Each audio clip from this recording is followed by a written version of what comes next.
د النساء مبارکه سوره چې د قران عظیم شان څلرمه سوره ده په مدینه منوره کې را نازله شوې ده. 108 مبارک آیاتونه لري. تلاوت او پښتو ترجمه یې له 128 آیت څخه اوري. أعوذ بالله من الشيطان الرجيم وإن امرأة خافت من بعلها نشوزا أو إعراضا فلا جناح عليهما أن يصلحا بينهما صلحا والصلح خير وأحضرت الأنفس الشح وإن تحسنوا وتتقوا فإن الله كان بما تعملون خبيرا. کله چې کومه ښځه د خپل میړه له ناوړه چلن یا مخاړونې څخه په ویره کې وي نو هیڅ باک نشته چې میړه او میرمن د څه حقوقو په کمولو زیاتولو باندې په خپل منځو کې روغه جوړه وکړي. روغه جوړه په هر حال ډیره ښه ده. نفس د زړه تنګۍ خواته ډیر ژر میلان کوي. خو که تاسو د احسان له لارې پیش آمد وکړئ او له خدای وویریږئ نو باور ولرئ چې الله به ستاسې له دې ډول کړو وړونه بې خبره نه وي. ولن تستطيعوا أن تعدلوا بين النساء ولو حرصتم فلا تميلوا كل الميل فتذروها كالمعلقة وإن تصلحوا وتتقوا فإن الله كان غفورا رحيما. د ښځو په منځ کې په ټوله معنا عدالت ستاسو په وس کې نشته. که تاسو وغواړئ هم نشئ کولای. له دې عمله د الهي قانون د هدف تر سره کولو لپاره دا کافي ده چې د یوې ښځې لوري ته دومره میلان مکوئ چې هاخوا هغه بله زوړنده یعنې بې سرنوشته پرېږدئ. که تاسو خپل کړو وړو سم کړئ او له الله نه په ویره کې اوسئ نو الله تیریدونکی او رحم درونکی دی.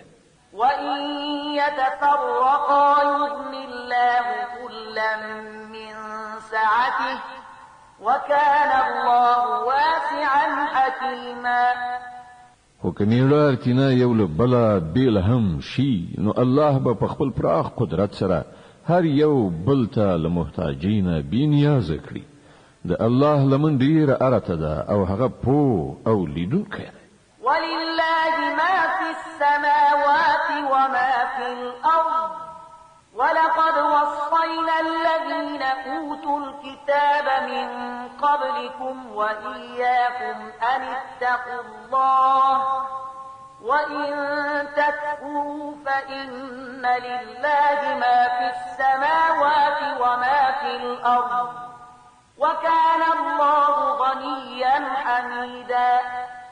په اسمانونو او ځمکه کې چې هر څه دي ټول د همدې الله دی. له تاسو نه مخکې چې مونږ چاته کتاب ورکړی وو هغو ته مو همدا لارښودنه کړې وه او تاسو ته هم اوس همدا لارښودنه کوو چې د خدای له ویرې سره کار وکړئ. خو که تاسو نه منئ نو مې منئ. د اسمانونو او ځمکې د ټولو شیانو څښتن یوازې الله دی او هغه بې نیازه دی. د هرې ثنا ستاینې مستحق دی. ولله ما في السماوات وما في الأرض وكفى بالله وكيلا. هو د هغو ټولو شیانو چې په اسمانونو او ځمکه کې دي یوازې همدا الله مالک دی او د کارسازي لپاره صرف همغه کافي دی. إن يشأ يذهبكم أيها الناس ويأتي بآخرين وكان الله على ذلك قديرا. که هغه وغواړي نو تاسو به ایسته کړي او ستاسو پر ځای به نور خلک راولي او هغه په دې پوره برلاسی دی. من كان يريد ثواب الدنيا فعند الله ثواب الدنيا والآخرة وكان الله سميعا بصيرا.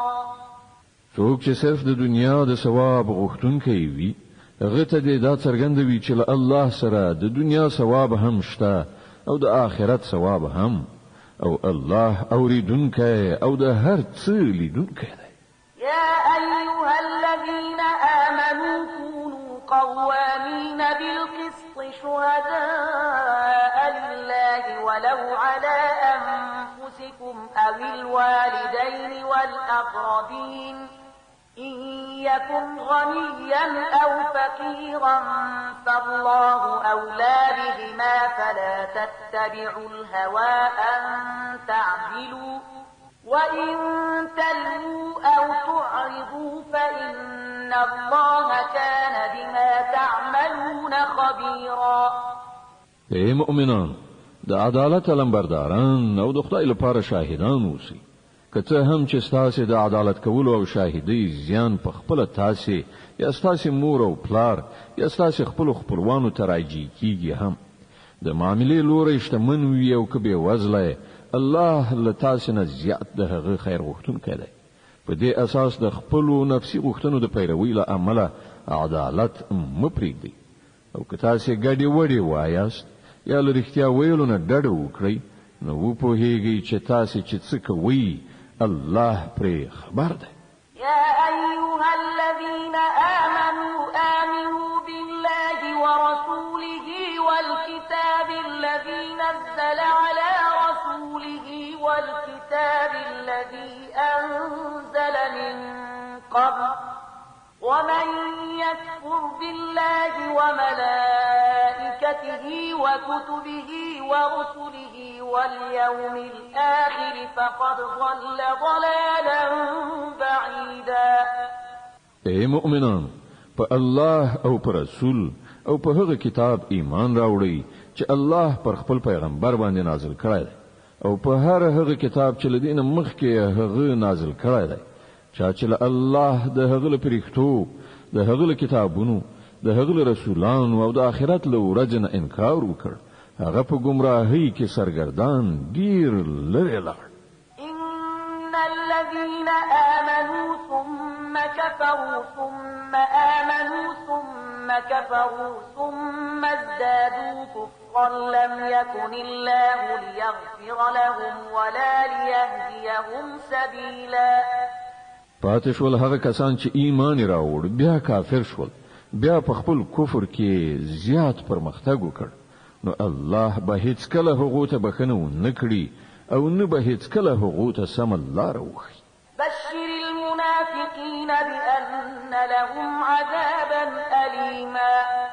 او کوم منافقان چې مؤمنان پرېږدي له کافرانو سره ملګرتیا کوي، هغو ته دا زیری واوروه چې د هغو لپاره دردناکه سزا تیاره ده.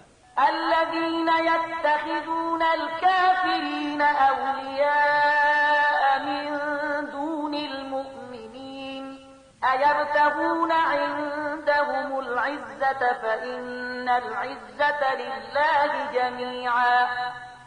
ایا دا خلک د عزت لاسته راوړلو لپاره هغو ته ورځي؟ په داسې حال کې چې هر راز عزت یوازې د الله لپاره دی. وقد نزل عليكم في الكتاب أن إذا سمعتم آيات الله يكفر بها ويستهزأ بها فلا تقعدوا معهم حتى يخوضوا في حديث غيره إنكم إذا مثلهم إن الله جامع المنافقين والكافرين في جهنم جميعا. الله په دې کتاب کې تاسو ته په خوا امر کړی دی چې په هر ځای کې واوري چې د الله د آیاتونو څخه انکار کیږي او مسخري ورپوري کیږي، هلته مکینئ تر هغه چې خلک په کومه بل خبره کې مصروف شي. اوس که تاسو داسې کوئ نو تاسو هم د هغو په څیر یاست. باور ولرئ چې الله منافقان او کافران په دوزخ کې یو ځای راغونډوي.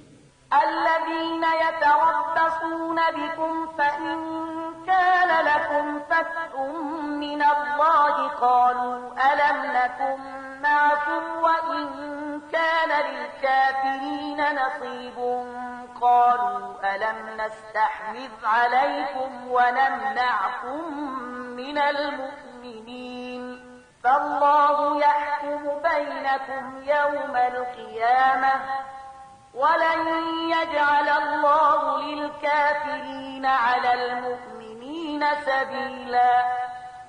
دا کافران ستا په باب انتظار باسي، که د الله لوري برای ستا په برخه شي نو را بشي و بوای آیا مونږ له تاسو سره نو که د کافرانو په لدر نشي نو هغه ته به وایي چې آیا مونږ دا نشو کولای چې ستاسو پر خلاف وجنګیږو او سره لدی هم مونږ تاسو مسلمانانو څخه وساتلی خنو الله بستاسي او د هغو معاملې د آخرت په ورځ فیصله کړي او په دې فیصله کې الله د کافرانو لپاره پر مسلمانانو باندې د برلاسي کېدو هیڅ کومه لار نه ده جوړه کړې. ان المنافقين يخادعون الله وهو خادعهم واذا قاموا الى الصلاه قاموا كسالى يراءون الناس ولا يذكرون الله الا قليلا مذبذبين بين ذلك لا إلى هؤلاء ولا إلى هؤلاء ومن يضلل الله فلن تجد له سبيلا. دا منافقان له الله سره د غلونې کار کوي په داسې حال کې چې په حقیقت کې الله غوی په غلیدنه کې غورځولي دي. کله چې دوی لمانځه ته پاتېږي نو صرف خلکو ته د خودنې لپاره په بې میلۍ سره پاتېږي او خدای ډیر لږ یادوي. د کفر او اسلام په منځ کې حیران او زړه نازړه دي، نه پورا دی خواته دي نه پورا ها خواته. څوک چې خدای گمراه کړی وي هغه ته کومه لار نشي موندلی. يا أيها الذين آمنوا لا تتخذوا الكافرين أولياء من دون المؤمنين أتريدون أن تجعلوا لله عليكم سلطانا مبينا. اے مؤمنان، د مؤمنانو په ځای له کافرانو سره ملګرتیا مه کوئ. آیا تاسو غواړئ چې الله ته د ځان په خلاف څرګند سند ورکړئ؟ إن المنافقين في الدرك الأسفل من النار ولن تجد لهم نصيرا. باور ولرئ چې منافقان به د دوزخ تر ټولو لاندنۍ طبقې ته لاړ شي او ته به هیڅوک د هغوی مرستندوی ونه مومي. إلا الذين تابوا وأصلحوا واعتصموا بالله وأخلصوا دينهم لله فأولئك مع المؤمنين وسوف يؤتي الله المؤمنين أجرا عظيما. البته له هغو څخه چې کوم کسان توبه وباسي او خپل کړه وړه سم کړي او د الله لمن ونیسي او خپل دین د الله لپاره خالص وګرځوي، داسې خلک له مؤمنانو سره دي او الله به مؤمنانو ته ارومرو لوی ثواب ور په برخه کړي. ما يفعل الله بعذابكم إن شكرتم وآمنتم وكان الله شاكرا عليما. که تاسو شکر کوونکي بندگان اوسئ او د ایمان لار غوره کړئ نو د خدای په دې کې څه دي چې ارومرو دې سزا درکړي. الله ډیر قدردان او د ټولو په حال خبر دی. لا يحب الله الجهر بالسوء من القول إلا من ظلم وكان الله سميعا عليما. الله دا نه خوښوي چې انسان په بده وینا خوله پرانیزي مګر دا چې په یو چا ظلم شوی وي او الله دا هر څه اوریدونکی او په هر څه پوهیدونکی دی. النساء چې د قرآن عظیم شان څلورمه سوره ده په مدینه منوره کې را نازله شوې ده. 106 آیاتونه لري. تلاوت او پښتو ترجمه تاسو له 109 آیت څخه اورئ. إن تبدوا خيرا أو تخفوه أو تعفو عن سوء فإن الله كان عفوا قديرا. که څه هم د مظلومیت په صورت کې تاسو د بلې وینا حق لرئ، خو که تاسو په ښکارا او په پټه کې ګڼه کوئ یا لږ تر لږه له بدۍ نه سترګې پټې کړئ نو د الله هم دا صفت دی چې هغه ستر بخښونکی دی په داسې حال کې چې په سزا ورکولو پوره قادر دی.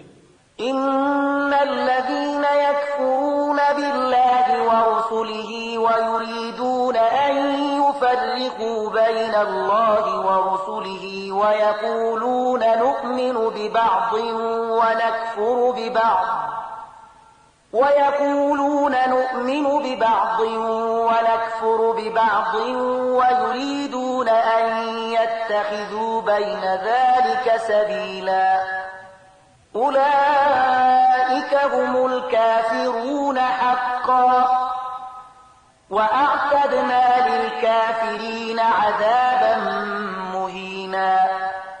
کوم خلق چې په الله او د هغه په پیغمبرانو کافر کیږي او غواړي چې د خدای او د هغه د پیغمبرانو په منځ کې توپیر وکړي او وایي چې مونږ به ځینې ومنو او ځینې به ونه منو او د کفر او ایمان په منځ کې د یوې لارې د ویستلو اراده لري، هغوی ټول پاخه کافران دي او د داسې کافرانو لپاره مونږ هغه عذاب تیار کړی چې د هغو رسوا کوونکی او سپکوونکی به وي.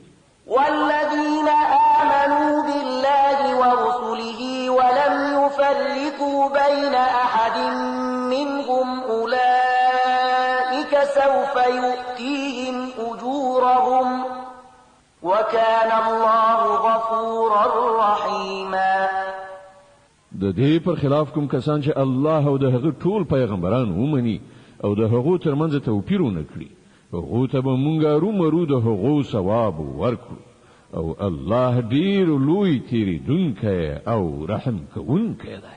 يسألك أهل الكتاب أن تنزل عليهم كتابا من السماء فقد سألوا موسى أكبر من ذلك فقالوا أرنا الله جهرة فأخذتهم الصاعقة بظلمهم ثم اتخذوا العجل من بعد ما جاءتهم البينات فعفونا عن ذلك وآتينا موسى سلطانا مبينا.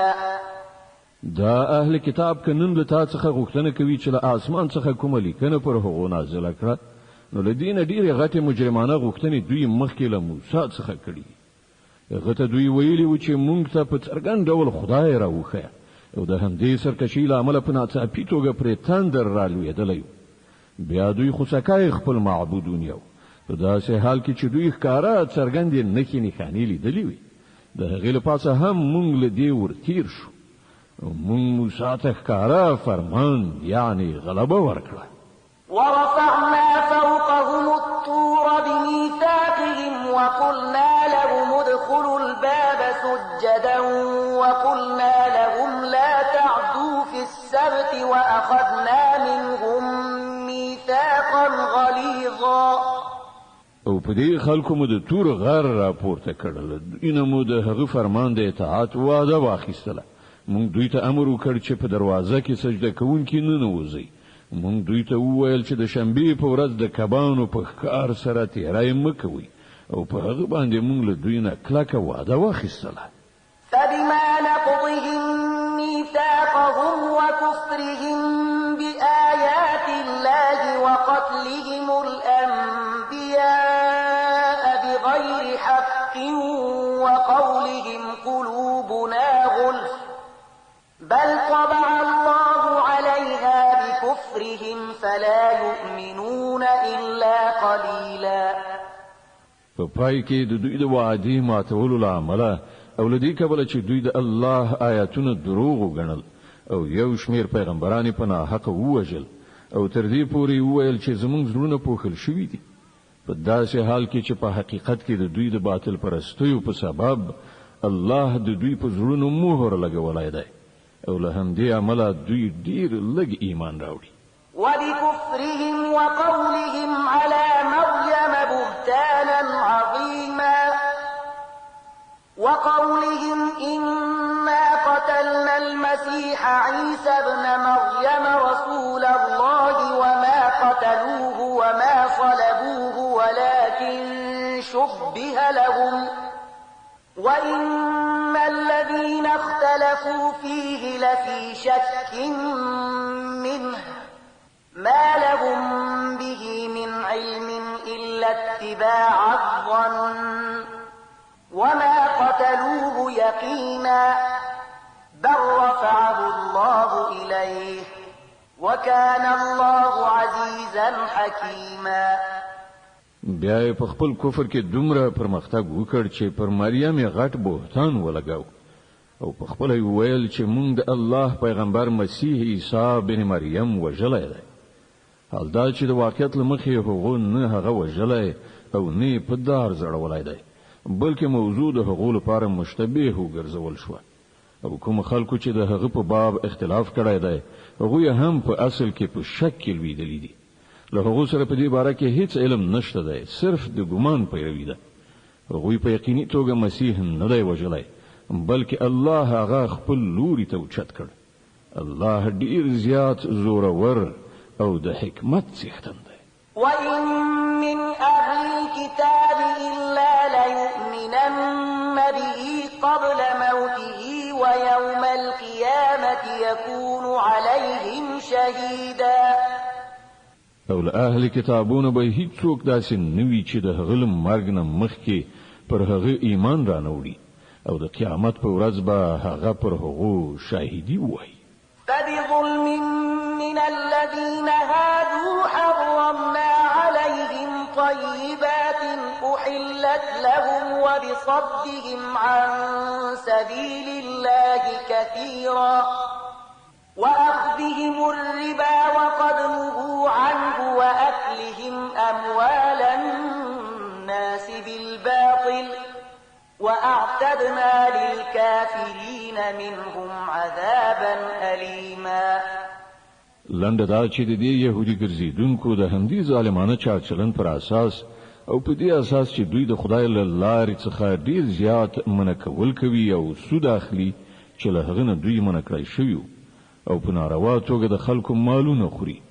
موږ پر دوی زیاتره هغه پاک شیان حرام کړل چې مخکې ورته حلال او کوم خلک چې له دوی څخه کافران دي د هغو لپاره موږ دردناک عذاب تیار کړی دی. لكن الراسخون في العلم منهم والمؤمنون يؤمنون بما أنزل إليك وما أنزل من قبلك والمقيمين الصلاة والمؤتون الزكاة والمؤمنون بالله واليوم الآخر أولئك سنؤتيهم أجرا عظيما.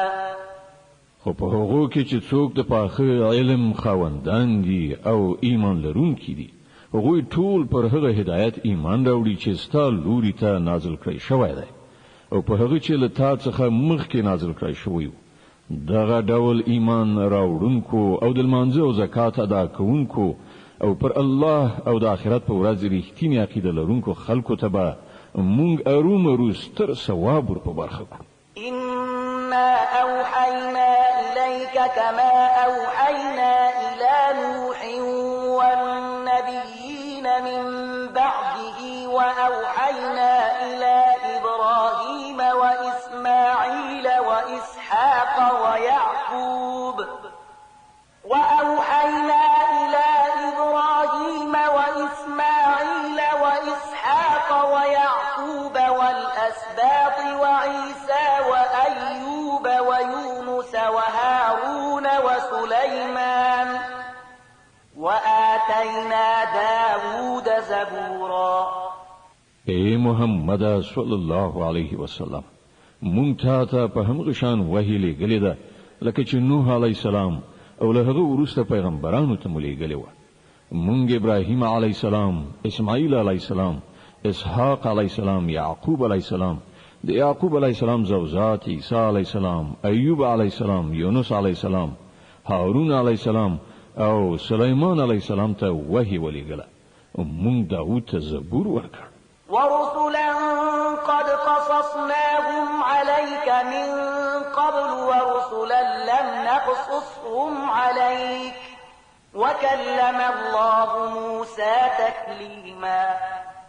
مونږ پر هغو پیغمبرانو هم وحی نازل کړی چې د هغو یادونه مولدین مخکې تا ته کړی ده او پر هغو پیغمبرانو هم چې د هغو یادونه مو تا ته نه ده کړی. مونږ له موسی علی السلام سره داسې خبرې کړې دي لکه څنګه چې خبرې کیږي. رسلا مبشرين ومنذرين لئلا يكون للناس على الله حجة بعد الرسل وكان الله عزيزا حكيما.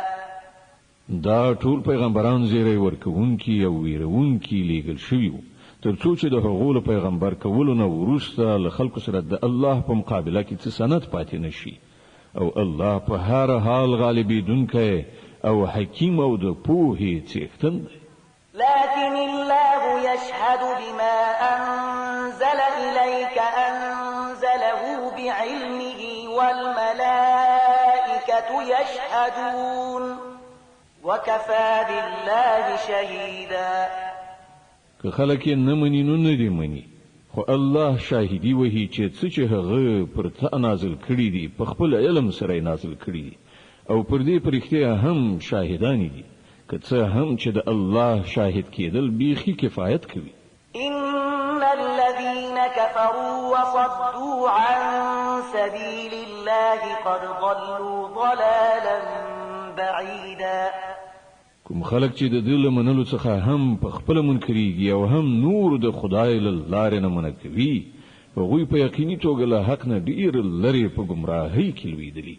إن الذين كفروا وظلموا لم يكن الله ليغفر لهم ولا ليهديهم طريقا إلا طريق جهنم خالدين فيها أبدا وكان ذلك على الله يسيرا. وهم دې ډول کوم کسانو چې د کفر او سرغړونې لار غوړه کړه او ظلم او تیری ته املا وتړله الله به هیڅ کله هغوی ته بخنه ونه کړي او هغوی ته به د دوزخ له لارې پرته بل لاره ونه ښیي چې هلته به هغوی تل اوسیدونکي وي. د الله لپاره دا څه ګرانه خبره نه ده. يا أيها الناس قد جاءكم الرسول بالحق من ربكم فآمنوا خيرا لكم وإن تكفروا فإن لله ما في السماوات والأرض وكان الله عليما حكيما. اے خلکو دا پیغمبر تاسو ته ستاسو د رب لوري له حق سره درغلی دی.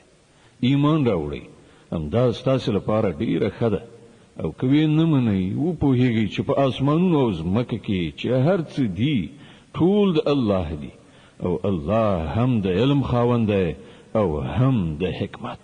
يا أهل الكتاب لا تغلوا في دينكم ولا تقولوا على الله إلا الحق إنما المسيح عيسى ابن مريم رسول الله وكلمته ألقاها إلى مريم وروح منه فآمنوا بالله ورسله ولا تقولوا ثلاثة انتهوا خيرا لكم إنما الله إله واحد سبحانه أن يكون له ولد له ما في السماوات وما في الأرض وكفى بالله وكيلا.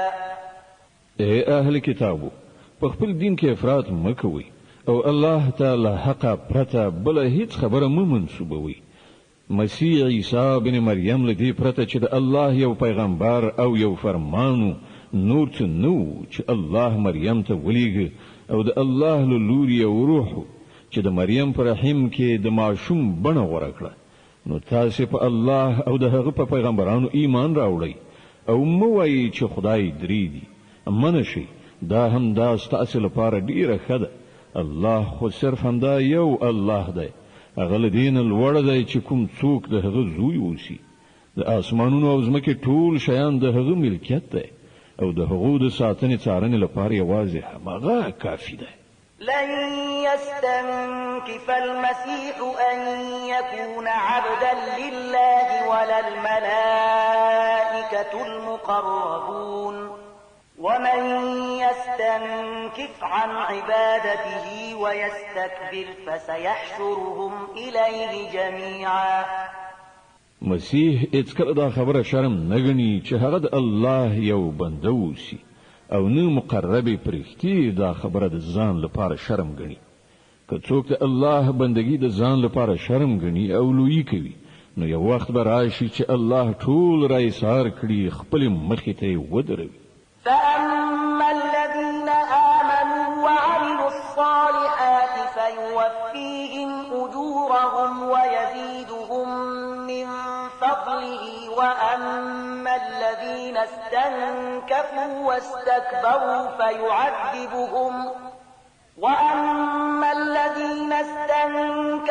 واستكبروا فيعذبهم عذابا أليما ولا يجدون لهم من دون الله وليا ولا نصيرا. په هغه وخت کې به هغه خلک چې ایمان راوړای دی نیک عمل غوړه کړی دی خپل ثوابونه به پوره بشپړ ومومي او الله به د خپل لورین لمخې هغو ته زیات اجر ور په برخه کړي.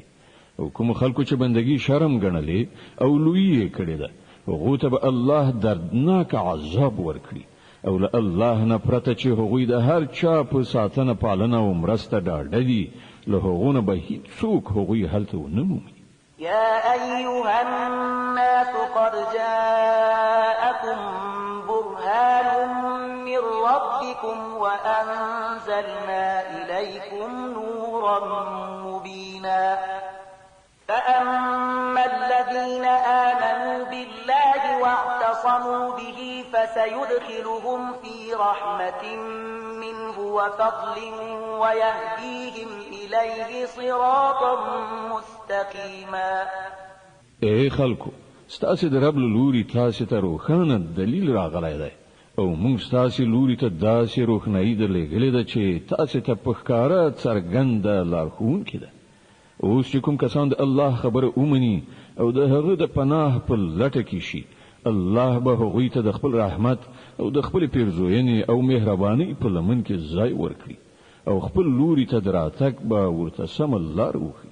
يستفتونك قل الله يفتيكم في الكلالة إن امرؤ هلك ليس له ولد وله أخت فلها نصف ما ترك وهو يرثها إن لم يكن لها ولد فإن كانت اثنتين فلهما الثلثان مما ترك وإن كانوا إخوة رجالا ونساء فللذكر مثل حظ الأنثيين يبين الله لكم أن تضلوا والله بكل شيء عليم.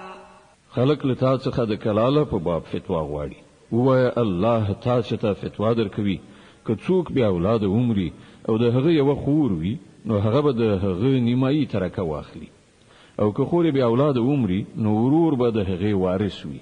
که د مړي وارثان دوه خويندې وي نو هغوی به د ترکې له دریو نه د دوو برخو حقداري وي او که ډیر ورونه خويندې وي نو د هر نارینه به د هرې ښځې په تناسب دوه چنده برخه وي. الله تاسو ته حکمونه تشریح کوي تر څو چې تاسو لار ورکې نشئ او الله په هر شي پوه دی. المائده چې د قرآن عظیم شان 5مه سوره ده په مدینه منوره کې را نازله شوې ده 120 آیاتونه لري. تلاوت او پښتو ترجمه یې تاسو له لومړي آیت څخه اورئ.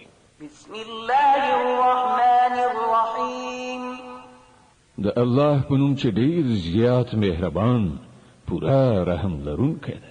يا أيها الذين آمنوا أوفوا بالعقود أحلت لكم بهيمة الأنعام إلا ما يتلى عليكم غير محل الصيد وأنتم حرم إن الله يحكم ما يريد.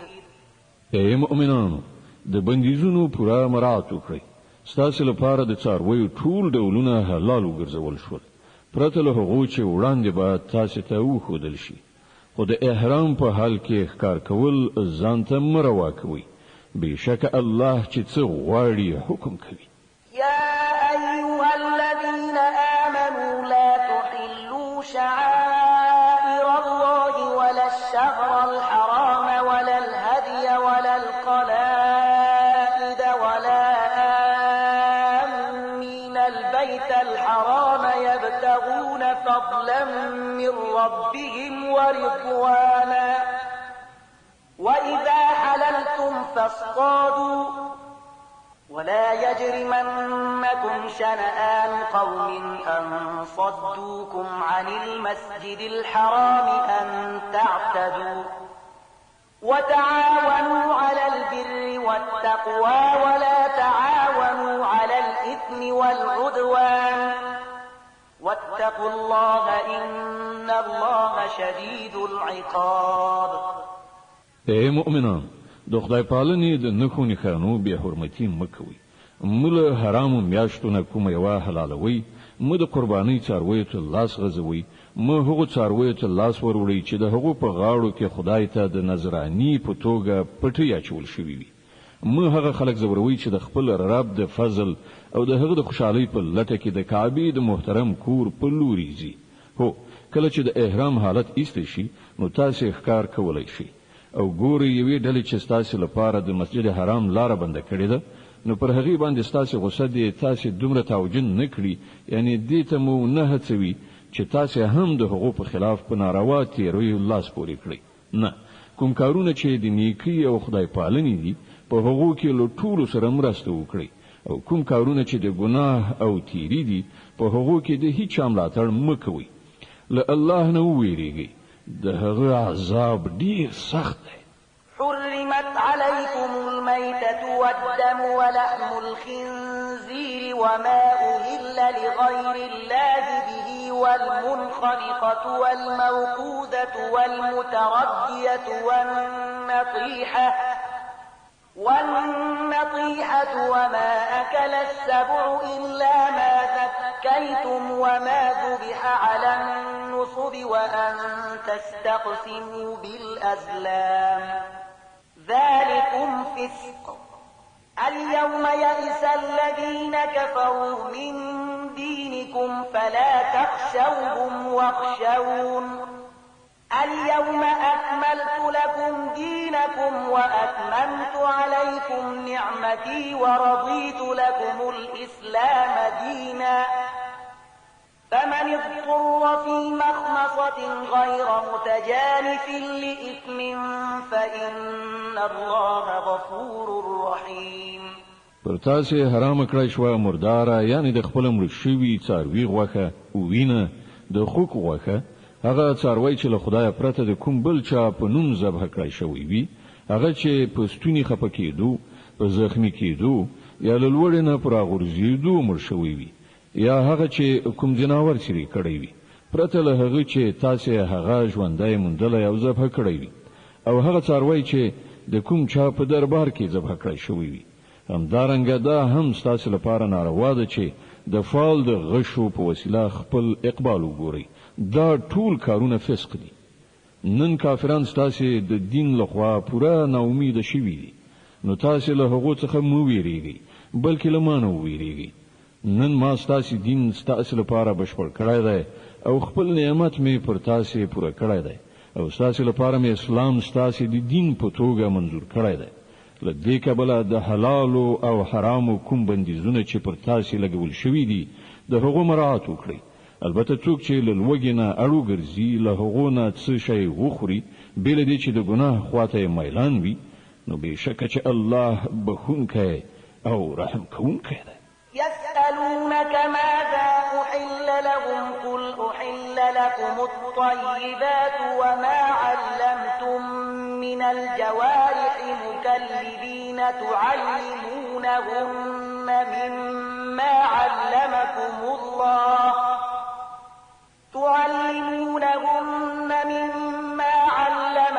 الله فكلوا مما أمسكن عليكم واذكروا اسم الله عليه واتقوا الله إن الله سريع الحساب.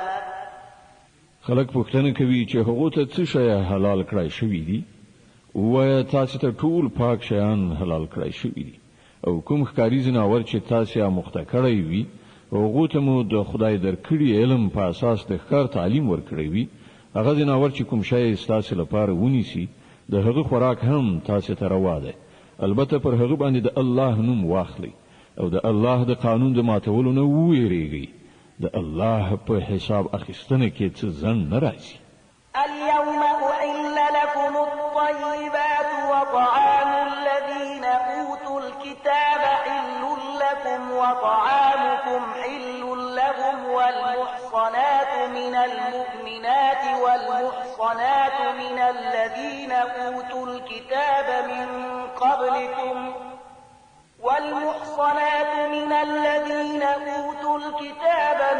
قبلكم إذا آتيتموهن أجورهن محصنين غير مسافحين ولا متخذي أخدان ومن يكفر بالإيمان فقد حبط عمله وهو في الآخرة من الخاسرين نن ستاسو لپاره ټول پاک شیان حلال کړی شوی دي د اهل کتابو خواړه ستاسو لپاره حلال دي او ستاسو خواړه د هغو لپاره حلال دي او پاک لمنې ښځې هم ستاسو لپاره حلال دي که هغوی د مؤمنانو له ډلې څخه وي یا له هغو قومونو څخه چې هغو ته له تاسو نه مخکې کتاب ورکړی شوی په دې شرط چې تاسو د هغو مهر ورکړئ په نکاح کې د هغوی ساتونکي اوسئ نه دا چې په آزاد شهوترانی لاس پورې کړئ یا په پټه په غلا یارانی وکړي او چا چې د ایمان پر تګلاره باندې لټلونه انکار وکړ نو د هغه د ژوند ټول کړو ربا بابیزه یعنی ضعیشي او هغه په آخرت کې تش لاسه بیوزلی وي يا أيها الذين آمنوا إذا قمتم إلى الصلاة فاغسلوا وجوهكم وأيديكم إلى المرافق وامسحوا برؤوسكم وأرجلكم إلى الكعبين وإن كنتم جنبا فاطهروا وإن كنتم مرضى أو على سفر أو جاء أحد منكم من الغائط أو لامستم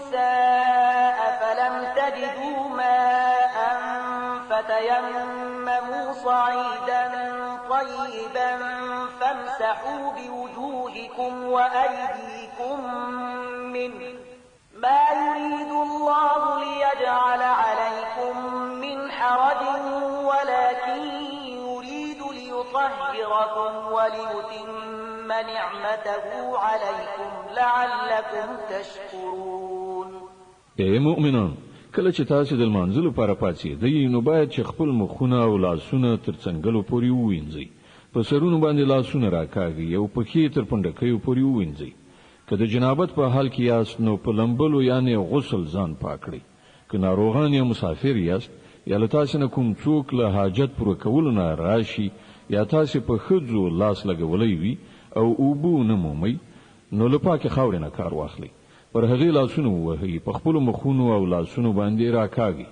الله نه غواړي چې ژوند در باندې تنګ کړي خو هغه غواړي چې تاسو ستره کړي او خپل نعمت پر تاسو پوره کړي ښایي چې تاسو شکر ایستونکي شئ واذكروا نعمة الله عليكم وميثاقه الذي واثقكم به إذ قلتم سمعنا وأطعنا واتقوا الله إن الله عليم بذات الصدور الله چې تاسو ته کوم نعمت درکړی دی هغه په یاد ساتئ او هغه پوخ لوز او تړون مه هېروئ چې له هغه سره تاسو کړی دی یعنی ستاسو دا وینا چې مونږ واورېدل او اطاعت مو ومانه له الله نه ویریږي الله ان د زړونو پر رازونو پوهیږي يا أيها الذين آمنوا كونوا قوامين لله شهداء بالقسط ولا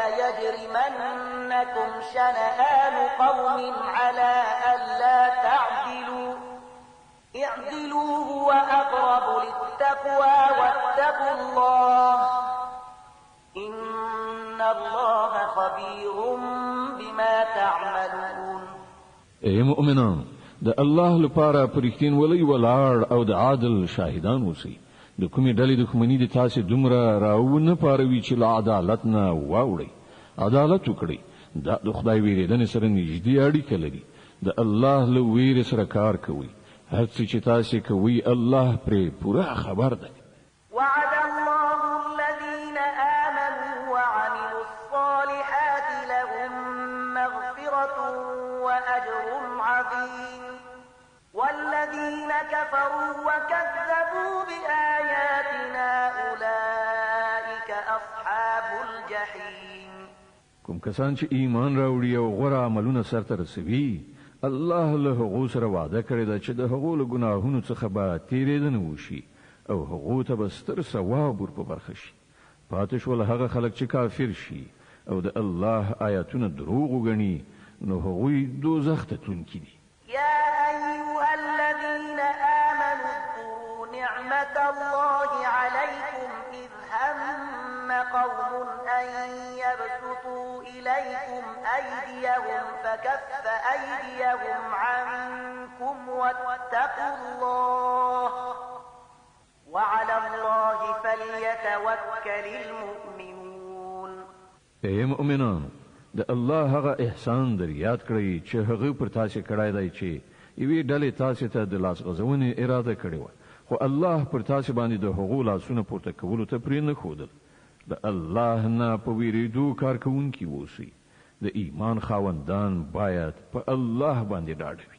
ولقد أخذ الله ميثاق بني إسرائيل وبعثنا منهم 12 نقيبا وقال الله إني معكم لئن أقمتم الصلاة وآتيتم الزكاة وآمنتم برسلي وعزرتموهم وأقرضتم الله قرضا حسنا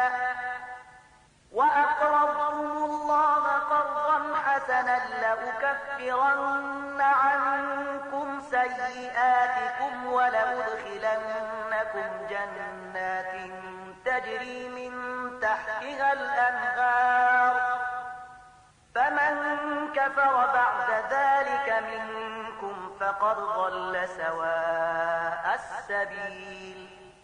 الله له بني اسرائیل نه پخا وعده اخیسته او په هغو کې 12 نقیبان یعنی وکیلان ټاکلیو او هغه ته ویلی و چې زه له تاسو سره یم، که تاسو المنځ برقرار کړ، زکات مو ورکړ، زما پیغمبران مو ومنل، د هغو ملاتړ مو وکړ او خپل خدای ته مو ښه پور یعنی قرض حسنه ورکړ، باور ولرئ چې زه به ستاسو ناوړتیاوې یعنی ګناهوي له تاسو څخه ایسته کړم او تاسو به داسې باغونو ته نه باسم چې تر هغو لاندې به ویالي بهیږي.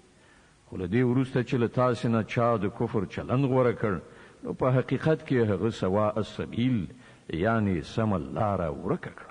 فبما نقضهم ميثاقهم لعناهم وجعلنا قلوبهم قاسية يحرفون الكلم عن مواضعه ونسوا حظا مما ذكروا به ولا تزال تطلع على خائنة منهم إلا قليلا منهم فاعف عنهم واصفح إن الله يحب المحسنين. بیا دا د حقوق خپل وعده ماتولو چې د هغې له امله موږ هغوی له خپل رحمت څخه لرې وغورځول او د هغو زړونه مو سخت کړل. اوس د هغو حال دا دی چې الفاظ سرچپه اړوي، له یو ډول خبرې نه بل ډول خبره جوړوي. کومه ښوونه چې هغو ته شوې وه د هغو زیاته برخه یې هیره کړې ده او هره ورځ تاسې ته د هغو یو نه یو خیانت څرګندېږي. له هغو څخه ډېر لږ کسان له دې عیب څخه ژغورل شوي دي. نو کله چې دغه حالت رسیدلی دي، نو چې هر ډول بدعملي وکړي د همغه هیله ورڅخه کیږي. نو له دې عمله هغوی ته بخښنه وکړه او د هغو له حرکتونو څخه سترګې پټوونکی اوسه. الله هغه خلق خوښوي چې د احسان چارچلند ولري. ومن الذين قالوا إنا نصارى أخذنا ميثاقهم فنسوا حظا مما ذكروا به فأغرينا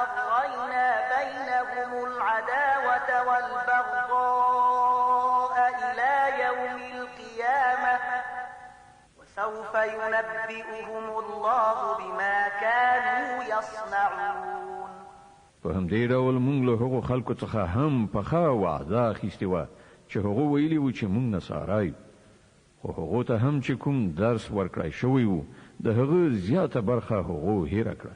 په پای کې موږ د هغو په منځ کې تر قیامته پورې د دښمنۍ او په خپلو کې د تاو تریخوالي تخم وکړ، او ارومرو به یو وخت راشي چې الله هغو ته وښیي چې هغوی په دنیا کې څه جوړ کړي دي. يا أهل الكتاب قد جاءكم رسولنا يبين لكم كثيرا مما كنتم تخفون من الكتاب ويعفو عن كثير. قد جاءكم من الله نور وكتاب مبين يهدي به الله من اتبع رضوانه سبل السلام ويخرجهم من الظلمات إلى النور بإذنه ويهديهم إلى صراط مستقيم. ای اهل کتابو، زمون پیغمبر تاسو ته راغلی دی چې تاسو ته د الهي کتاب زیاتره هغه خبرې لوڅوي، یعنی برملا کوي چې تاسو ور باندې پرده وړوله او له ډیرو خبرونو درتیریږي هم. تاسو ته د الله له لوري روښنايي راغلی ده او یو داسې حق خوښونکی کتاب چې د هغه په وسیله الله تعالی هغو خلکو ته چې د هغه د رضا غوښتونکي دي د سلامتیا لارې ښیي او په خپل امر سره هغوی له ترږمیو څخه راباسي د رڼا لوري ته یې راولي او د سمې لارې په لوري د هغو رهبري کوي. لقد كفر الذين قالوا إن الله هو المسيح ابن مريم قل فمن يملك من الله شيئا إن أراد أن يهلك المسيح ابن مريم وأمه ومن في الأرض جميعا ولله ملك السماوات والأرض وما بينهما يخلق ما يشاء والله على كل شيء قدير. هغه کسان په یقیني توګه کافر شول چې وی ویل همدا مسیح بن مریم خدای دی. ای محمد، دوی ته وایي چې که خدای وغواړي چې مسیح بن مریم د هغه مور او د ځمکې ټول اوسیدونکي هلاک کړي، نو څوک کولی شي چې هغه له دغې ارادې نه منع کړی شي؟ الله خود ځمکې او د اسمانونو او د ټولو هغو شیانو څښتن دی چې د ځمکې او اسمانونو په منځ کې میندل کیږي. هر څه چې غواړي هستوي او هغه په هر څه قادر دی. وقالت اليهود والنصارى نحن أبناء الله وأحباؤه قل فلم يعذبكم بذنوبكم بل أنتم بشر ممن خلق يغفر لمن يشاء ويعذب من يشاء ولله ملك السماوات والأرض وما بينهما وإليه المصير. يهوديان او نصارا وایي چې موږ د الله زامن او د هغه ډیر ګران دوستان یو. له هغونو پوښتنه وکړه نو هغه ستاسو په ګناهونو تاسو ته سزا ولې درکوي؟ په حقیقت کې تاسو هم همغه انسانان یاست لکه چې نور انسانان خدای پیدا کړی. هغه چې چاته وغواړي بخنه کوي او چاته چې خوښ شي سزا ورکوي. ځمکه او اسمان او د هغه ټول موجودات د هغه ملکیت دی او د هغه لوري ته د ټولو ورتګ دی. يا أهل الكتاب قد جاءكم رسولنا يبين لكم على فترة من الرسل أن تقولوا ما جاءنا من بشير ولا نذير فقد جاءكم بشير ونذير والله على كل شيء قدير. اے اهل کتابو، زموږ دا پیغمبر په داسې وخت کې تاسو ته راغلی دی او دین په څرګنده توګه درښیي چې له یوې مودې راهیسې د پیغمبرانو د راتګ لړۍ بنده وه.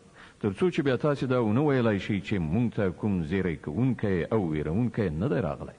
نو ګورئ اوس هغه زیری کوونکی او ویرونکی راغی او الله په هر څه باندې برلاس دی. وإذ قال موسى لقومه يا قوم اذكروا نعمة الله عليكم إذ جعل فيكم أنبياء وجعلكم ملوكا وآتاكم ما لم يؤت أحدا من العالمين. په یاد ولرئ کله چې موسی خپل قوم ته ویلي و چې ای زما قومه د الله هغه نعمت در په زړه کړئ چې هغه تاسو ته در په برخه کړی و. هغه په تاسو کې پیغمبران پیدا کړل، تاسو فرمان روایان وګرځولئ او تاسو ته هغه څه درکړل چې په نړۍ کې هیڅ چاته نو ورکړي. يا قوم ادخلوا الأرض المقدسة التي كتب الله لكم ولا ترتدوا على أدباركم فتنقلبوا خاسرين.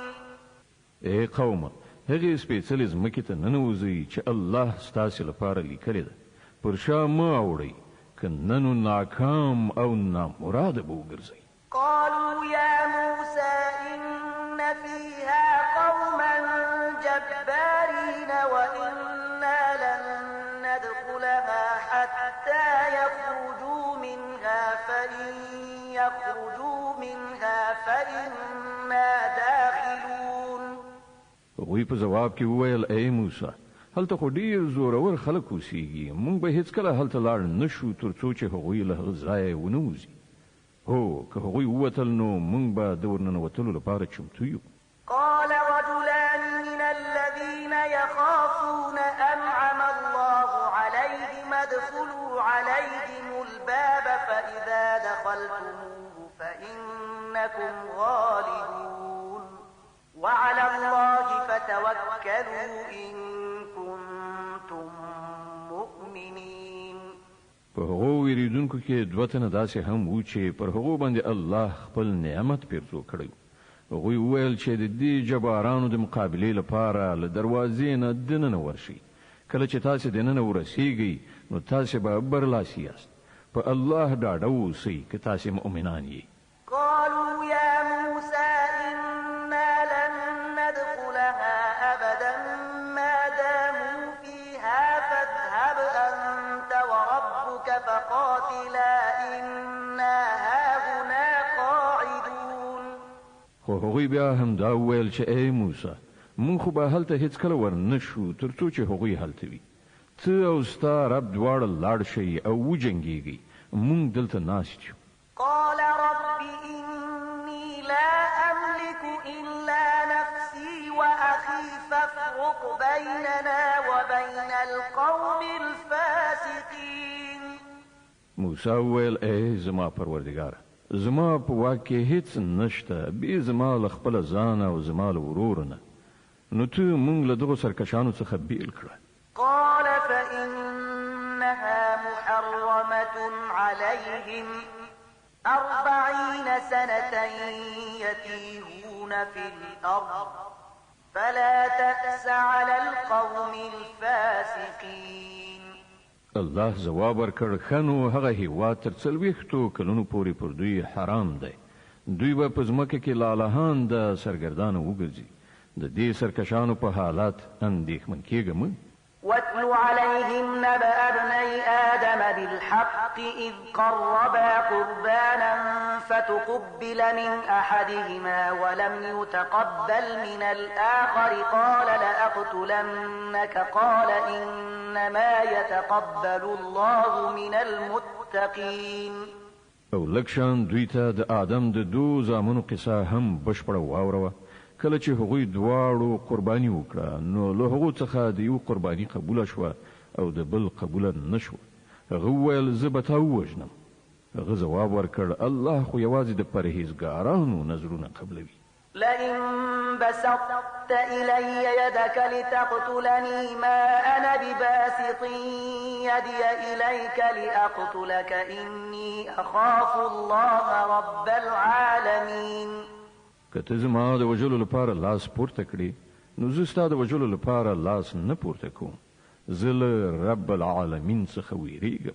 إني أريد أن تبوء بإثمي وإثمك فتكون من أصحاب النار وذلك جزاء الظالمين.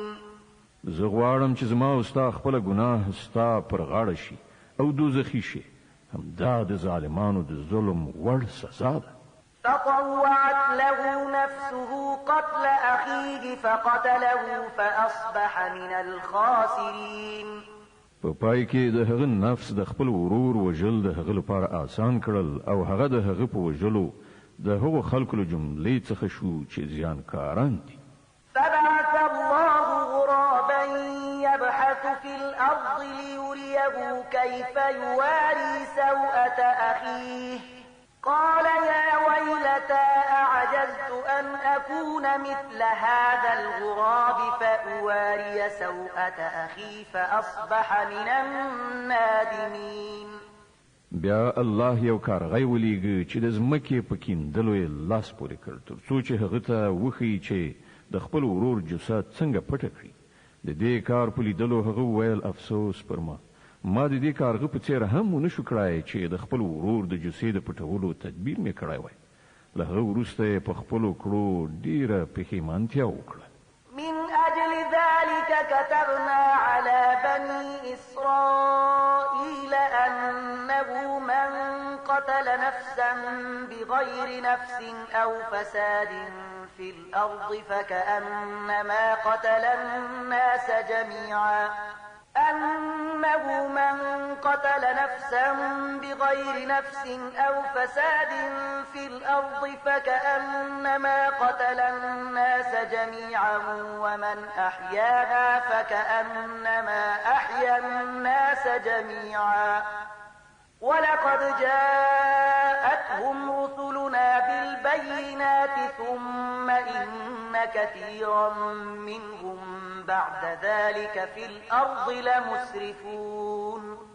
له همدې امله موږ پر بني اسرائیلو دا فرمان لیکلی و چې چا چې یو انسان د وینې له بدلې یا په ځمکه کې له فساد خورولو پرته په کوم بل علت وواژه داسې وګڼه لکه چې هغه ټول انسانان وژل او چا چې څوک له مرګه وژغوره داسې وګڼه لکه چې هغه ټولو انسانانو ته ژوند وروباښه. خو د هغو حال دا دی چې هغو ته زموږ پیغمبران پر لپسې له روښانه څرګندو لارښودنو سره راغلل. سره له دې هم د هغو زیاتره کسان په ځمکه کې زیاتی کوونکي دي. إنما جزاء الذين يحاربون الله ورسوله ويسعون في الأرض فسادا أن يقتلوا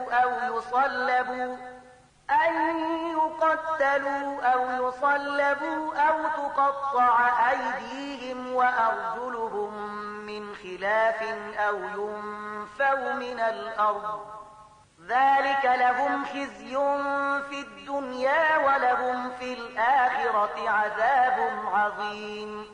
کوم خلک چې الله او د هغه پیغمبر سره جنگي او په ځمکه کې د دې لپاره منډې تړي کوي چې فساد را ولاړ کړي د هغو سزا دا ده چې ووجل شي یا په دارو زړول شي یا د هغو لاسونه او پښې رد و بدل غوڅې کړای شي یا له وطن وشړل شي. دا ذلت او سپکاوی خو د هغو لپاره په دنیا کې دی او په آخرت کې د هغو لپاره له دې نه لویه سزا ده. إلا الذين تابوا من قبل أن تقدروا عليهم فاعلموا أن الله غفور رحيم. حکم خلق چې توبه وباسي مخکې له دې نه چې تاسې پرې تسلط ومومئ تاسې ته دې څرګندوي چې الله بخونکی او رحم کوونکی دی. د المائده مبارکه سوره چې د قرآن عظیم شان 15مه سوره ده په مدینه منوره کې را نازله شوې ده. 120 مبارک آیاتونه لري. تلاوت او پښتو ترجمه یې له 15 آیت څخه اورئ. يا أيها الذين آمنوا اتقوا الله وابتغوا إليه الوسيلة وجاهدوا في سبيله لعلكم تفلحون. اے مؤمنانو له الله نو ویریږئ او د هغه په حضور کې د مشرف کېدو وسیله ولټوئ او د هغه په لاره کې جد و جهد وکړئ ښایي چې تاسو ته بریالیتوب در په برخه شي. كفروا لو أن لهم ما في الأرض جميعا ومثله معه ليفتدوا به من عذاب يوم القيامة ما تقبل منهم ولهم عذاب أليم. خو په هیږي چې کوم کسانو چې د کفر رویا غوړه کړې ده که د هغو په لاس کې د ټول ځمکې شتمنۍ وي او همدومره نوره هم ورسره او هغوی وغواړي چې هغه په فدیه کې ورکړي د قیامت د ورځې له عذابه وژغورل شي بیا به هم هغه ورڅخه قبوله نه کړی شي او هغو ته به دردناک عذاب ورسیږي. يريدون أن يخرجوا من النار وما هم بخارجين منها ولهم عذاب مقيم. هغوی به غواړي چې د دوزخ له اور نه په تیښته ووځي خو نه به شي وتلی او هغوی ته به دایمي عذاب ورکړی شي. والسارق والسارقة فاقطعوا أيديهما جزاء بما كسبا نكالا من الله والله عزيز حكيم. او غل که ښځه وي که نارینه د دواړو لاسونه پرې کړئ دا د هغو د خپلې ګټې بدله ده او د الله له لوري د عبرت وړ سزا. د الله قدرت پر ټولو غالب دی او هغه د پوهې او حکمت څښتن دی. فمن تاب من بعد ظلمه وأصلح فإن الله يتوب عليه إن الله غفور رحيم. نو څوک چې له ظلم کولو نه وروسته توبه وباسي او ځان اصلاح کړي نو د الله د پیرزوینې نظر به بیا د هغه خواته واوړي. الله ډیر بخونکی او رحم کوونکی دی. ألم تعلم أن الله له ملك السماوات والأرض يعذب من يشاء ويغفر لمن يشاء والله على كل شيء قدير. آیات نه پوهیږي چې الله د ځمکې او اسمانونو د سلطنت څښتن دی. چاته چې خوښه شي سزا ورکوي او چاته چې خوښه شي بخنه کوي. هغه د هر څه واکمن دی. يا أيها الرسول لا يحزنك الذين يسارعون في الكفر من الذين قالوا آمنا بأفواههم ولم تؤمن قلوبهم ومن الذين هادوا سماعون للكذب سماعون لقوم آخرين لم يأتوك يحرفون الكلم من بعد مواضعه يقولون إن أوتيتم هذا فخذوه وإن لم تؤتوه فاحذروا ومن يرد الله فتنته فلن تملك له من الله شيئا أولئك الذين لم يرد الله أن يطهر قلوبهم لهم في الدنيا خزي ولهم في الآخرة عذاب عظيم. ای پیغمبره هغه خلک د ستاد زوریدو باعث نوي چې د کفر په لار کې چټک ګامونه اوچتوي.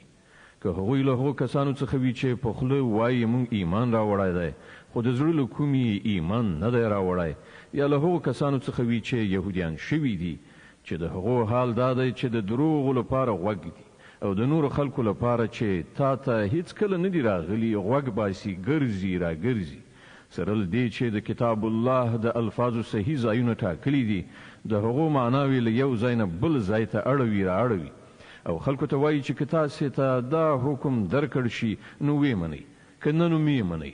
الله چې په فتنه کې د چا د غورځولو اراده کړې وي د الله له مؤاخذې څخه د هغه د ژغورلو لپاره ته هیڅ نشي کولی. دا هغه کسان دي چې الله د دوی د زړونو پاکول نه دي غوښتي. د دوی لپاره په دنیا کې رسوایی ده او په آخرت کې سخت عذاب. سماعون للكذب أكالون للسحت فإن جاءوك فاحكم بينهم أو أعرض عنهم وإن تعرض عنهم فلن يضروك شيئا وإن حكمت فاحكم بينهم بالقسط إن الله يحب المقسطين. دوی د دروغ اوریدونکي او د حرام مال خوړونکي دي. نو که دوی تا ته د خپل دعوو په وړاندې کولو راشي نو تا ته واک درکول کیږي که دې خوښه وي د هغو فیصله وکړه او که نه نو انکار وکړه. که انکار وکړې نو دوی تا ته هیڅ زیان نشي رسولی او که فیصله کوي نو د عدالت په اساس یې وکړه چې الله عدالت کوونکي خوښوي. وكيف يحكمونك وعندهم التوراة فيها حكم الله ثم يتولون من بعد ذلك وما أولئك بالمؤمنين. او دوی ته څنګه فیصله کوونکی ټاکي چې له دوی سره تورات موجود دی په هغه کې د الله حکم لیکل شوی دی او سره له دې هم دوی ورڅخه مخ اړوي. اصلي خبره دا ده چې دا خلک له سره ایمان نه لري. إنا أنزلنا التوراة فيها هدى ونور يحكم بها النبيون الذين أسلموا للذين هادوا والربانيون والأحبار بما استحفظوا من كتاب الله وكانوا عليه شهداء فلا تخشوا الناس واخشوني ولا تشتروا بآياتي ثمنا قليلا ومن لم يحكم بما أنزل الله فأولئك هم الكافرون. مونږ تورات نازل کړل چې په هغه کې لارښوونه او روښنايي وه. ټولو پیغمبرانو چې مسلمانانو د همغه سره سمې د دغو کسانو چارې چې يهوديان شوي وو فیصلې کولې او په همدې شان خدای پالونکو او احبارو یعنی رباني عالمانو هم د فیصلو مدار همغه ټاکلی ځکه چې هغوی ته د الله د کتاب د ساتنې مسؤلیت ور په غاړه شوی او پر هغه باندې هغوی شاهدان. نو اے د يهودو ډلې تاسو له خلکو نه مو ویریږئ بلکې له ما نه ویریږئ او د لګي لګي بدلی اخیستلو په مقابل کې زما د آیتونو پلورل پریږدئ. کوم خلک چې د الله د نازل کړي قانون سره سمې فیصلې ونه کړي همغوی کافران دي. وكتبنا عليهم فيها أن النفس بالنفس والعين بالعين والأنف بالأنف والأذن بالأذن والسن بالسن والجروح قصاص فمن تصدق به فهو كفارة له ومن لم يحكم بما أنزل الله فأولئك هم الظالمون. په تورات کې مونږ پر يهوديانو دا حکم لیکلی و چې د نفس په بدل کې نفس، د سترګې په بدل کې سترګه، د پزې په بدل کې پزه، د غوږ په بدل کې غوږ، د غاښ په بدل کې غاښ او د ټولو زخمونو لپاره برابره بدله. نو که څوک قصاص صدقه کړي نو هغه د هغه لپاره کفاره ده او کوم خلک چې د الله د نازل کړي قانون سره سم فیصله ونه کړي همغوی ظالمان دي. وقفينا على آثارهم بعيسى ابن مريم مصدقا لما بين يديه من التوراة وآتيناه الإنجيل فيه هدى ونور من التوراة وآتيناه الإنجيل فيه هدى ونور ومصدقا لما بين يديه من التوراة وهدى وموعظة للمتقين. بیا مونږ له هغو پیغمبرانو وروسته د مریم علیه السلام زوی عیسی علیه السلام ولیږه. له تورات نه چې کوم شی د هغه په وړاندې موجود د هغه ریښتینه کوونکی او مونږ هغه ته انجیل ورکړ چې په هغه کې لارښوونه او روښنايي وه او هغه هم د تورات د هغه څه چې په هغه وخت کې موجود و ریښتینی کوونکی او له خدای نه د ویریدونکو خلکو لپاره له سره تر پایه هدایت او نصیحت. وليحكم أهل الإنجيل بما أنزل الله فيه ومن لم يحكم بما أنزل الله فأولئك هم الفاسقون. زمونږ حکم و چې د انجیل خاوندان دې له هغه قانون سره سمه فیصله وکړي چې الله په هغه کې نازل کړی دی او کوم خلک چې د الله د نازل کړي قانون سره سمه فیصله ونه کړي همغوی فاسقان دي.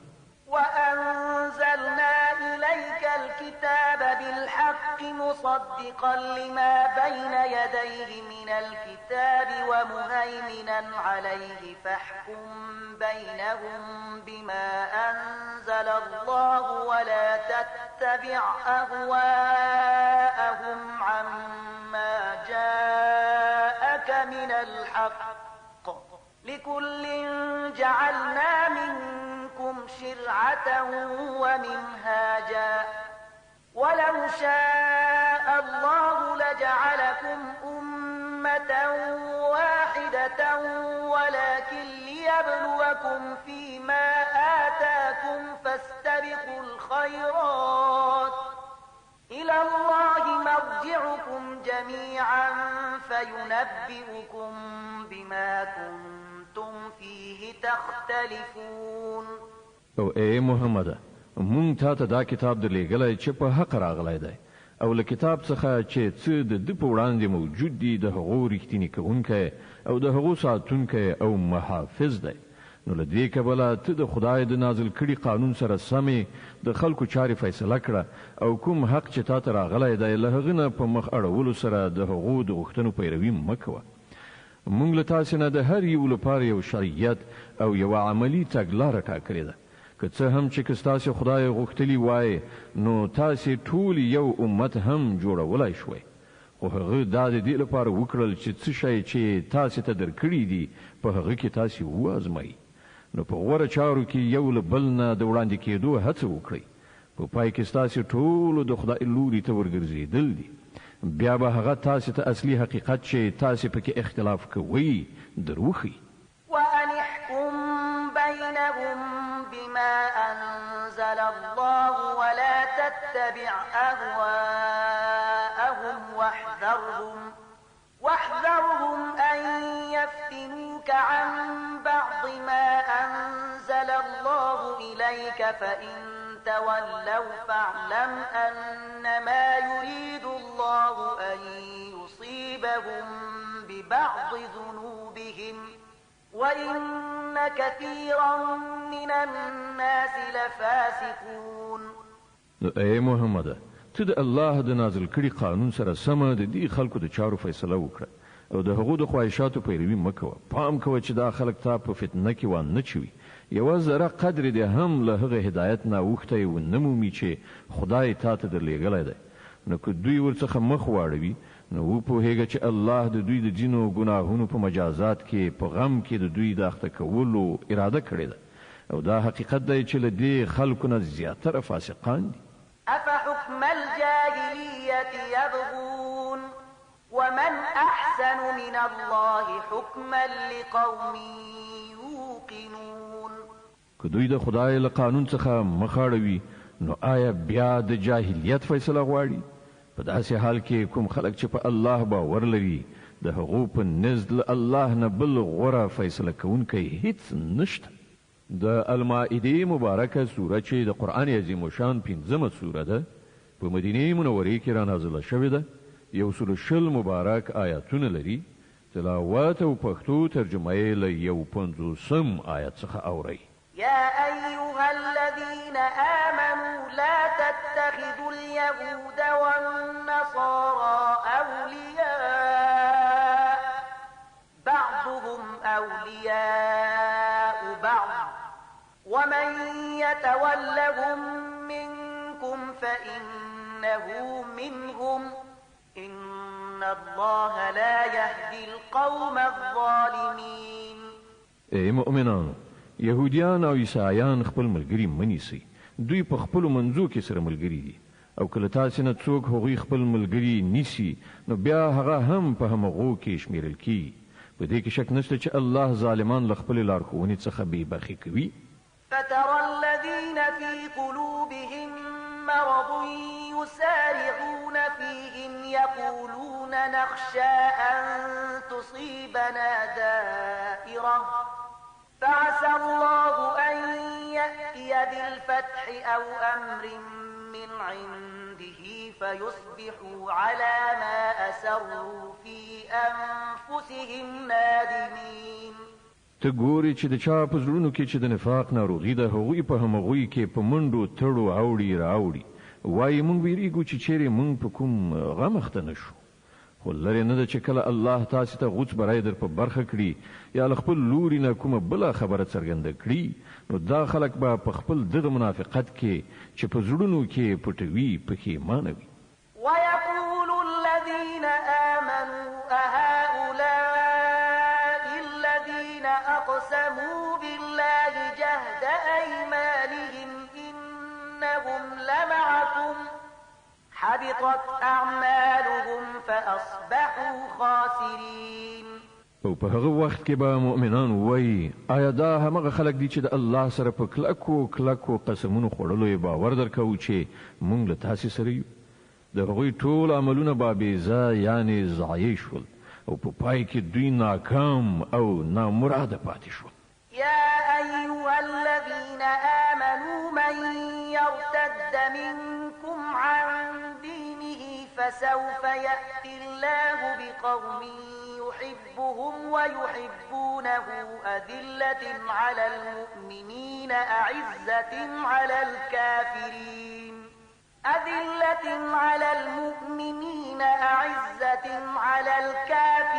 يجاهدون في سبيل الله ولا يخافون لومة لائم ذلك فضل الله يؤتيه من يشاء والله واسع عليم. اے مؤمنانو کله تاسې نه څوک له خپل دین نه واوړي نو وادي وړي الله به نور ډیر داسې خلک پیدا کړي چې الله ته ګران وي او الله هغوی ته ګران وي چې له مؤمنانو سره به نرمي کوي او پر کافرانو سختی چې د الله په لار کې به جد و جهد وکړي او د هیڅ ملامتونکي له پړې اچولو نه ونه ویریږي. دا د الله فضل دی چاته چې خوښه شي ور په برخه کوي. الله د پراخه وسایلو څښتن او په هر څه پوهیږي. إنما وليكم الله ورسوله والذين آمنوا الذين يقيمون الصلاة ويؤتون الزكاة وهم راكعون ومن يتول الله ورسوله والذين آمنوا فإن حزب الله هم الغالبون. ستاسې ملګري خو په حقیقت کې یوازې الله او د الله پیغمبر او هغه مؤمنان دي چې لمونځونه قایموي زکات ورکوي او د الله په وړاندې سرټیټونکي دي او څوک چې الله او د هغه پیغمبر او مؤمنان خپل ملګري نیسي هغه ته دې څرګندوي چې همدا د الله ډله غالبیدونکې ده. يا أيها الذين آمنوا لا تتخذوا الذين اتخذوا دينكم هزوا ولعبا من الذين أوتوا الكتاب من قبلكم والكفار أولياء واتقوا الله إن كنتم مؤمنين. اے مؤمنانو لتاسې نه د مخکنیو اهل کتابو کوم خلکو چې ستاسې دین د ټوکو او ساتیري مورد ګرځولی دی هغوی او نور کافران خپل دوستان او ملګري منیسئ له الله نه وویریږئ که مؤمنان یاست. وإذا ناديتم إلى الصلاة اتخذوها هزوا ولعبا ذلك بأنهم قوم لا يعقلون. کله چې تاسې د لمانځه لپاره ندا کوئ نو هغوی ورپورې ملنډې وهي او لوبې ورسره کوي. د دې دلیل دا دی چې هغوی پوهه نه لري. قل يا أهل الكتاب هل تنقمون منا إلا أن آمنا بالله وما أنزل إلينا وما أنزل من قبل وأن أكثركم فاسقون. دوی ته ووایه ای اهل کتابو تاسې چې په کومه خبره له موږ سره وران یاست هغه له دې پرته نور څه دي چې موږ پر الله او د دین په هغه ښوونه ایمان راوړی دی چې موږ ته نازله شوې ده او له موږ نه مخکې هم نازله شوې وه او له تاسې نه زیاتره خلک فاسقان دي. قل هل أنبئكم بشر من ذلك مثوبة عند الله من لعنه الله وغضب عليه وجعل منهم القردة والخنازير وعبد الطاغوت أولئك شر مكانا وأضل عن سواء السبيل. بیا وایا آیا زه هغه خلک دروخه يم چې د هغو عاقبت د خدای په وړاندې د فاسقانو له عاقبت څخه هم ډیر بد دی؟ هغه کسان چې الله ور باندې لعنت کړی او غضب ور باندې نازل کړی چې له هغو څخه بیزوګان او خوګان جوړ شول چې هغوی د غیر الله د قانون اطاعت وکړ، د هغو درجه لا ډیره زیاته بده ده او هغوی له سواء السبیل یعنی سم لارې څخه ډیر زیات منحرف شوي. وإذا جاءوكم قالوا آمنا وقد دخلوا بالكفر وهم قد خرجوا به والله أعلم بما كانوا يكتمون. کله چې دوی تاسو ته راځي نو وایي چې موږ ایمان راوړی، حال دا دی چې د کفر سره راغلي او له کفر سره بیرته لاړل او الله ښه پوهیږي چې څه دوی په زړونو کې پټ کړي دي. وترى كثيرا منهم يسارعون في الإثم والعدوان وأكلهم السحت لبئس ما كانوا يعملون. ته ګوري چې له هغو څخه زیاتره خلک د ګناه، ظلم او زیاتی په چارو کې په منډو تړو اوړي راوړي او حرام مال خوري. ډېر ناوړه حرکتونه دي چې دوی کوي.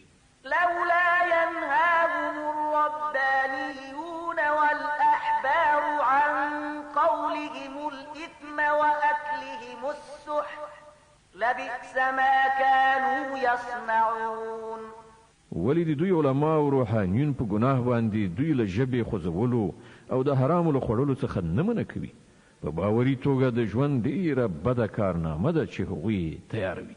وقالت اليهود يد الله مغلولة غلت أيديهم ولعنوا بما قالوا بل يداه مبسوطتان ينفق كيف يشاء وليزيدن كثيرا منهم ما أنزل إليك من ربك طغيانا وكفرا وألقينا بينهم العداوة والبغضاء إلى يوم القيامة كلما أوقدوا نارا للحرب أطفأها الله ويسعون في الأرض فسادا والله لا يحب المفسدين. يهوديان وایي د الله لاس تړل شوی دی، و تړل شول د دوی لاسونه او پر دوی باندې لعنت ووري د دې بې ځایه ناوړه وینا په اساس چې دوی کوي. د الله لاسونه آزاد دي، څنګه چې خوښه شي لګښت کوي. حقیقت دا دی کوم کلام چې ستا د رب له لوري پر تا نازل شوی دی هغه برعکس له هغو څخه د زیاترو خلکو د سرکشۍ او باطل پرستۍ د زیاتوالي موجب ګرځېدلی دی او د دې په بدله کې موږ د هغو په منځ کې تر قیامته پورې عداوت او دښمني اچولې ده. کله چې دوی د جنگ اور په لمبو راولي الله هغه مړ کړي. دوی په ځمکه کې د فساد خورولو هڅه کوي خو الله فساد راوړونکي هیڅکله نه خوښوي. ولو أن أهل الكتاب آمنوا واتقوا لكفرنا عنهم سيئاتهم ولأدخلناهم جنات النعيم. که د دې سرغړونې په ځای دغه اهل کتابو ایمان راوړی وای او له خدایه د ویریدو کړندارې غوره کړې وای نو موږ به د دوی بدۍ ورڅخه ایسته کړې وي او دوی به مو له نعمتونو څخه پر معمورو جنتونو ته ننویستلي وای.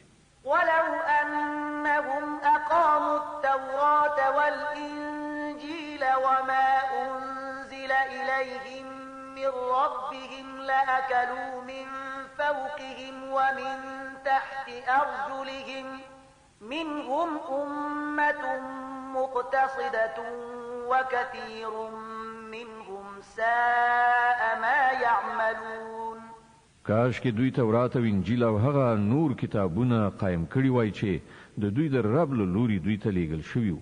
که داسې کړي وای نو د دوی لپاره به له پاسه روزي ورېدله او له لاندې به راخوټېدله. که څه هم چې په دوی کې ځینې خلک په سمه لاره تلونکي هم شته، خو د دوی زیاتره ډېر بدعمله دي. صدق الله العظیم. الله ستر رښتیا ویونکی دی.